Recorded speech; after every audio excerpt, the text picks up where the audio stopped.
আজ বাবরি মসজিদে নির্মাণ কাজ শুরু হওয়ার পর আগামীকাল বাবরি যাত্রা করার কথা ছিল হুমায়ুন কবিরের, যদিও সেই কর্মসূচি ইতিমধ্যেই বদল করা হয়েছে। তবে এ বিষয়ে পুলিশের যেটা বক্তব্য যে বাবরি যাত্রা নিয়ে কোনো রকম অনুমতি চায়নি হুমায়ুন কবির। কালই উচ্চ মাধ্যমিক পরীক্ষা, কোনো রকম অনুমতি চাওয়া হয়নি প্রশাসনের থেকে, পুলিশ প্রশাসনের থেকে কোনো রকম অনুমতি চাওয়া হয়নি বলে দাবি মুর্শিদাবাদ এবং নদিয়া জেলা পুলিশ প্রশাসনের। ঠিক কি বক্তব্য পুলিশের এই বিষয় নিয়ে জানবো। পার্থপ্রতিম ঘোষ টেলিফোনে রয়েছেন আমাদের সঙ্গে। পার্থপ্রতিম, মুর্শিদাবাদ এবং নদিয়া জেলা পুলিশের তরফ থেকে ঠিক কি জানানো হয়েছে এই বিষয়ে? দেখো, তুমি জানো যে বাবরি যাত্রা করবে বলে হুমায়ুন কবির একেবারে নদিয়ার পলাশী থেকে উত্তর দিনাজপুর ইটাহার পর্যন্ত তার করার কথা ছিল, এবং তিনি জানান যে কিছুক্ষণ আগে যে মালদার পুলিশের তরফ থেকে তার কাছে অনুরোধ করা হয়েছে, যেহেতু পরীক্ষা চলছে তার জন্য আপাতত সেই জায়গায় যাত্রা না করা হয়। তিনি জানান যে এখানে কিন্তু যাত্রা করবেন না, তার বদলে তিনি সিদ্ধান্ত নেন যে একেবারে নদিয়ার পলাশী থেকে বেলডাঙ্গা পর্যন্ত পায়ে হেঁটে 22 কিলোমিটার রাস্তা পদযাত্রা করে বাবরি যাত্রা সেটা কিন্তু করবেন তিনি।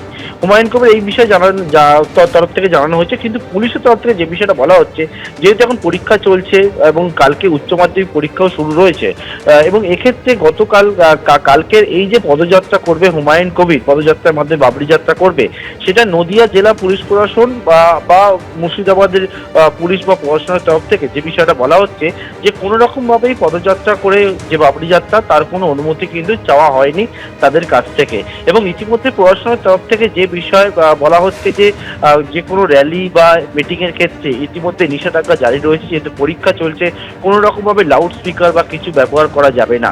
সুতরাং এক্ষেত্রে কিন্তু যে কালকের যে হুমায়ুন কবির যাত্রা করবে বলেছে, সেক্ষেত্রে নদিয়া এবং মুর্শিদাবাদ দুটি জেলার পুলিশ এবং প্রশাসনের তরফ থেকে বলা হচ্ছে যে কোনো রকম ভাবে অনুমতি তাদের কাছ থেকে কিন্তু এখনো পর্যন্ত চাওয়া হয়নি, বা হুমায়ুন কবিরের তরফ থেকে কিন্তু এখনো পর্যন্ত পুলিশ প্রশাসনের কাছে যে কালকে তারা যাত্রা করবে সে বিষয়ে কিন্তু জানা পর্যন্ত নেই।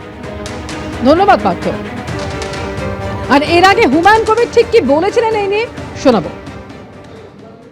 বাবরি যাত্রাটা আমাদের মূলত ছিল 100টা গাড়ির কনভয় নিয়ে, মাঝে মাঝে যে ঘনবসতি বা মানুষ যেখানে আছে সেই জায়গাতে হাঁটে, তারপরে গাড়িতে চেপে এটা 235 কিলোমিটার যাত্রা করার কথা ছিল।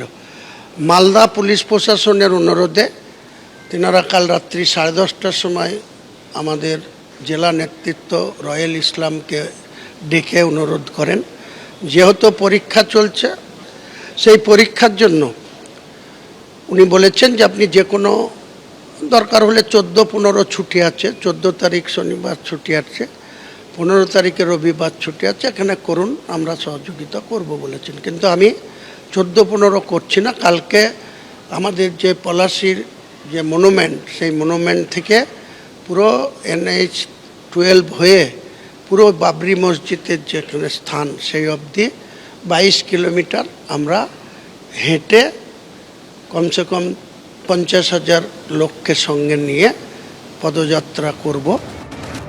মুর্শিদাবাদের রেজিনগরে আজ থেকে শুরু হলো হুমায়ুন কবিরের প্রস্তাবিত বাবরি মসজিদ নির্মাণের কাজ। সকাল থেকে এলাকায় প্রচুর মানুষ জড়ো হন। ভোটের আগে মসজিদ নির্মাণ ঘিরে চড়ছে রাজনীতির পারদও। ইট গেঁথে আনুষ্ঠানিকভাবে নির্মাণের সূচনা করেন সাসপেন্ডেড তৃণমূল বিধায়ক। গত বছরের 6 ডিসেম্বর রেজিনগরে বাবরি মসজিদের শিলান্যাস করেছিলেন হুমায়ুন কবির। মসজিদ নির্মাণে মোট 50 থেকে 55 কোটি টাকা খরচ হবে বলে তার দাবি। হুমায়ুন কবিরের আরও দাবি, 2 বছরের মধ্যে কাজ শেষ করার চুক্তি করেছে কেরলের নির্মাণকারী সংস্থা।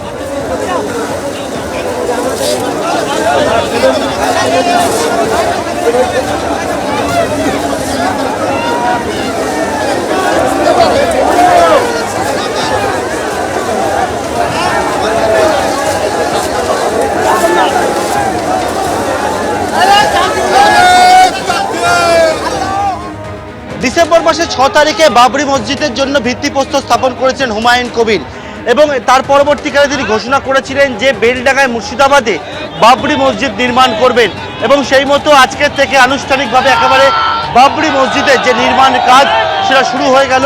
এবং এখানে দেখতে পাচ্ছি হুমায়ুন কবির তিনি এখানে উপস্থিত রয়েছেন, এবং থেকে সেই প্রস্তাবিত যে বাবরি মসজিদ, সেই বাবরি মসজিদের নির্মাণের কাজ এই মুহূর্তে শুরু হয়ে গেল। হুমায়ুন কবির নিজে উপস্থিত থেকে বাবরি মসজিদ নির্মাণের যে কাজ সেটা শুরু করে দিলেন। ক্যামেরায় প্রবীর সাবন্তের সঙ্গে পার্থপ্রতিম ঘোষ, এবিপি আনন্দ, মুর্শিদাবাদ। আর এরই মধ্যে হুমায়ুন কবির তিনি ফের একবার তৃণমূলকে কটাক্ষ করেছেন, কটাক্ষ করে বলছেন যে ভুল তৃণমূল করেছে তার খেসারত তাদেরকে দিতেই হবে। এই ভুলের খেসারত তৃণমূল কংগ্রেসকে দিতে হবে। হুমায়ুন কবির তৃণমূলে থাকলে বা তৃণমূল থেকে বিতাড়িত না হলে হুমায়ুন কবিরের আজকের যে বাবরি মসজিদের সূচনা বা বাবরি মসজিদ তৈরি করার যে পরিকল্পনা, সেটা আখেরে তৃণমূল কংগ্রেসই বেনিফিট পেত। বিজেপি যেমন রাম মন্দির করে ভারতবর্ষের রাজনীতিতে বেনিফিট নিচ্ছে, পশ্চিম বাংলায় বিজেপি সনাতনী করে যখন তাদের উন্নয়নের কথা বলে মানুষের কাছে ভোট ব্যাংক বাড়াচ্ছে, তখন আজকের দিনে পরিষ্কার করে বলতে চাই যে বিজেপি বাংলা দখল করতে চায়। হুমায়ুন কবির কোনো মতেই সেই বিজেপিকে বাংলা দখল করতে দেবে না।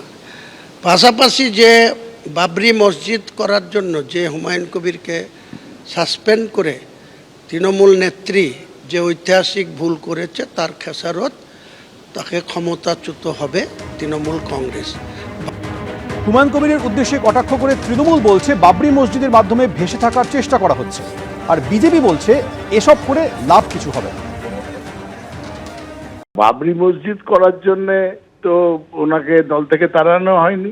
দল বিরোধী কার্যকলাপ সমাজে যার বিরূপ প্রতিক্রিয়া হচ্ছিল, দলের অনুশাসন না মেনে চলার জন্য তাকে তাড়ানো হয়েছে। তারপরে তো উনি বাবরি মসজিদের ঘোষণা করে বেঁচে থাকার চেষ্টা করছেন। এই হুমায়ুন কবিরের এত কিছু হাঁক ডাক দেখবেন ইলেকশনের পরে সব শেষ হয়ে যাবে। তৃণমূল কংগ্রেস এসআইআরে সেভাবে মুসলিমদেরকে রাস্তায় নামিয়ে, মাঠে নামিয়ে, এখানে সরকার বিরোধী যে সমস্ত কথাবার্তা বলছিলেন, যে স্লোগানগুলো দিচ্ছিলেন, সেটাতে মুসলিমরা সাপোর্ট করেনি। তাই এখানে বাবরি মসজিদ বলে যদি মুসলিমদের সাপোর্ট পাওয়া যায়, এবং মুসলিমরা যেহেতু সরে যাচ্ছে অন্যদিকে, সেখানে মুসলিমরা যদি বাবরি মসজিদের নাম করে হুমায়ুন কবিরকে সাপোর্ট করে, তাহলে আলটিমেটলি আবার নির্বাচনের পর এই হুমায়ুন কবির আবার তৃণমূল কংগ্রেসেই হচ্ছে তার সাপোর্টটা দেবেন। এইটা কোনো লাভ হবে না। বেলডাঙ্গা এনআইএ তদন্তের বিরোধিতায় সুপ্রিম কোর্টে রাজ্যের মামলা, যদিও এই মামলায় হস্তক্ষেপ করল না সর্বোচ্চ আদালত। কলকাতা হাইকোর্টে এই মামলা ফেরালো সুপ্রিম কোর্ট। তবে এই মামলা একই সঙ্গে সুপ্রিম কোর্টের নির্দেশ যে ইউএপি আইন যুক্ত করার সাপেক্ষে কি তথ্য প্রমাণ রয়েছে সেটা হাইকোর্টে জানাতে হবে এনআইএ কে। এনআইএ তদন্তের বিরোধিতায় রাজ্যের করা মামলা নিয়ে সিদ্ধান্ত নেবে কলকাতা হাইকোর্ট, এবং যে রিপোর্ট এনআইএ দেবে সেই রিপোর্ট দেখে পরবর্তী নির্দেশ দেবে কলকাতা হাইকোর্ট, এমনও নির্দেশ দিয়েছে সুপ্রিম কোর্ট। সব আবেগের বহিঃপ্রকাশ দেশের অর্থনীতিকে ভাঙার জন্য হয় না, মন্তব্য করেছেন বিচারপতি জয়মাল্য বাগচি। 2025 এপ্রিলে মুর্শিদাবাদে এই ধরনের ঘটনা ঘটার সময় আমরা দেখেছি কেন্দ্র সিদ্ধান্ত নেওয়ার ক্ষেত্রে চুপ ছিল। এখানে তারা সব নথি না দেখেই এনআইএ তদন্ত নিয়ে সিদ্ধান্ত নিয়ে নিল, মন্তব্য বিচারপতি জয়মাল্য বাগচির।